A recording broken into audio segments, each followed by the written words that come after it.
Hello, my name is Ben Aaronovitch. I'm an author from Britain, from London more particularly, and I write the Rivers of London series, of which you are now up to number 4, because it takes time to translate them into Czech.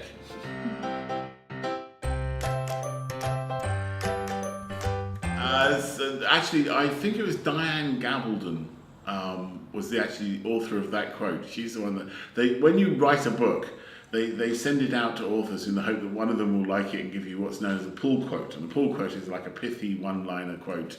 So, this is the best book I've ever read, ever, or something like that. And it's actually really hard to do, because now I'm an author. They send me books and ask me for pull quotes. And it's actually very difficult to come up with new ways of saying, yeah, I loved it, because you can't give a pull quote to a book you hated. You can't go, it's terrible, they won't put it on, so there's no point. So Diana Gabaldon came up with what if Harry Potter joined the Fuzz, was actually her quote, Fuzz being British slang for police officer. And that's fine, it's not how I think of the books, but if it sells books, totally good with that. Oh, well, I worked in a bookshop. I was a bookseller, and I ran the crime section, and I ran the science fiction and fantasy section, and I like both of them equally. I like science fiction, fantasy, and crime, and I couldn't make up my mind which book to write, so I just wrote both, saved myself time, really. Well, I don't know about over here, but crime sells better in Britain than fantasy does, so I don't know. I wasn't thinking about that. I just thought, wouldn't it be cool if there were policemen that did magic? I wanted to take that the standard, sort of like the way policemen act, which is that kind of very kind of, oh dear, not the dead body. I've got to do this, and I wanted to put magic into that. So I wanted wizards who would go, not another spell, I just wanted to, in a weird way, to kind of bring a kind of working class kind of working attitude towards magic. It didn't really come out that way.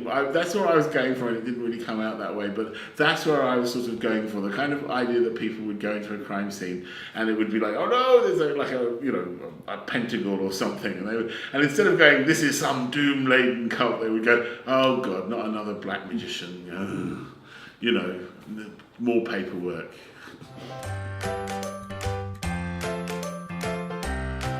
I'm going to lower your expectations. You see, those of you who have read Broken Homes know what happens at the end of Broken Homes, and I'm not going to spoil it for the people who haven't read it. However, Foxglove Summer is deliberately not... It is a carry-on, and what has happened at the end of Broken Homes still has happened and still has implications and still has an impact on it. But I didn't want to immediately jump into what happens next, because life isn't like that.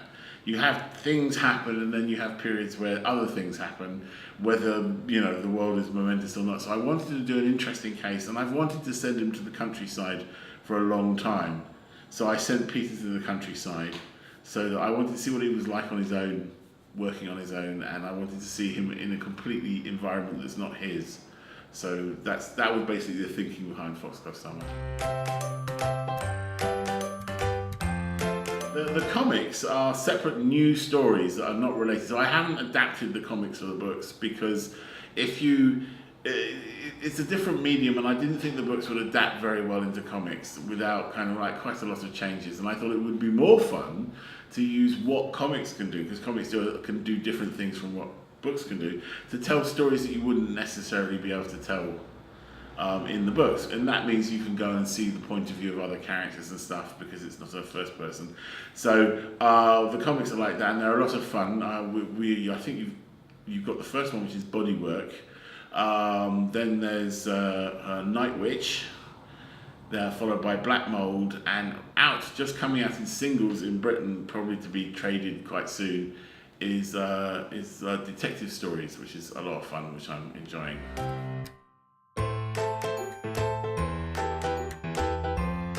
As a reader, if I like someone, I nearly always end up buying all 3 versions, which is, I think, a scam, really. Because if I like you, I buy you in hardback, and then I buy you in an ebook so I can take you on holiday, and then I buy you in audio so I can listen to you when I'm like at home or I'm walking somewhere. So Yeah, I like all three, I think, especially if it's well read.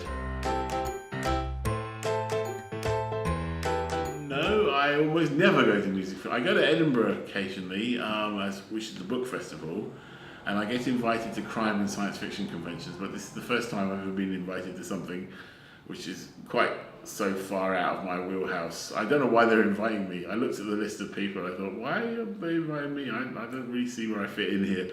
However, I'm in the middle of a book, so I really wasn't paying attention when they asked me, because when you're writing a book, you're not paying attention to anything like the real life in any particularly meaningful way. So people come up to you and go, you're going to the Czech Republic? Yeah, fine, love the Czech Republic, I'm going. I didn't even know, I mean, it wasn't until Monday I looked up Ostrava and found it was the other side of the country. So I'm doing a long drive tomorrow and I'm sitting there going, oh, okay, I'm going to see some Czech Republic then, oh, fine. Apparently it's a haunted highway, that's what my Richard says. He says it's full of ghosts and hates you. Yes, I think if you love London, and you should, I think that's very important. I think all right-thinking people love London. Then you should read my books, because I need the money quite badly. And no, I think you might enjoy them. I try and imbue as much of London in it as possible, because I am a Londoner, I love my city, and I like to share it with other people, regardless of whether they want me to or not, really. So it's very difficult. My books are bought by everyone, and we don't know really who the audience is. As far as we can tell, I'm thinly spread about everyone. They did some market research, and they found that I'm slightly more popular amongst teens, very, very slightly more popular amongst teens, and very slightly more popular amongst pregnant women. So hopefully not both at the same time. And so, but that was it. Nothing you could really call a demographic shift. So I give them a go. You might like them. I won't be insulted if you only read the first two, or four. And you should always borrow it from a friend. Okay, as long as you promise to buy your own copy later, borrow it from a friend, read it, see if you like it, give it a go.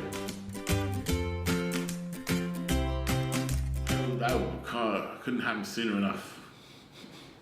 So yeah, I've got no problem with that. I mean, you have a character. You're on to 13 people who've played him. It's just silly that you can't make him a woman. It would have just looked increasingly odd. There is no other. And people say, well, you wouldn't do this with other characters. This is not Doctor Who. Is not any other character.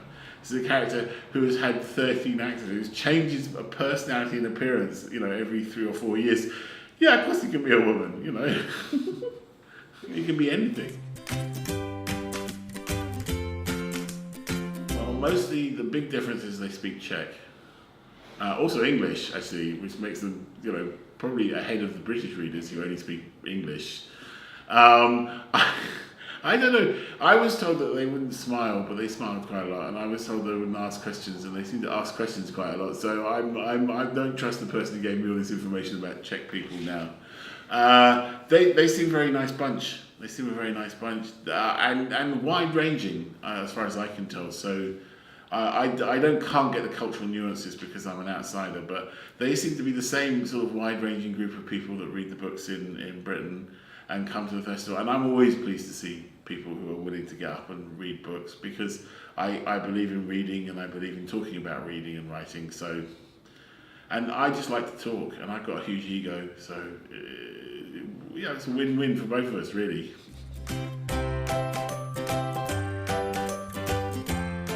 Well, I'm going to Ostrava for the Melting Pot Festival, which apparently is very posh.